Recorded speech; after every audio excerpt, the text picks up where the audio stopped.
মূল বিষয়টা হচ্ছে যে সহজ করতে হবে বিয়েটাকে।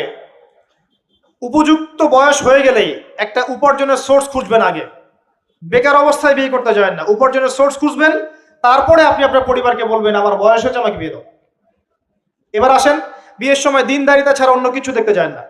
এরপরে যদি সে সুন্দর হয় বা সুন্দরী হয় বা ভালো বংশের হয়, অথবা দেখা যায় যে ভালো টাকা পয়সা বলা ইত্যাদি ইত্যাদি, এটা আপনার নূরুন আলা নূর, এটা বোনাস। কিন্তু এগুলো যদি নাও থাকে, শুধু দিনদারিতা থাকে, আপনি রাজি হয়ে যান। পরিবারের কর্তাদেরকেও বলবো যে মেয়ে বিয়ে দেওয়ার সময় ছেলের টাকা পয়সা দেখতে যায় না, ছেলের স্ট্যাটাস দেখতে যায় না বেশি বেশি। পরে দেখবেন এই মেয়ে ওর ঘরে গিয়ে পস্তাচ্ছে। আর ছেলের পিতাদেরকেও বলবো, ছেলেকে যখন বিয়ে দিবেন, একটা মেয়েকে কিনে নিব আর সাথে কিছু যৌতুকের টাকাও নিব, এই টেন্ডেন্সি নিয়ে বিয়ে করতে যায় না।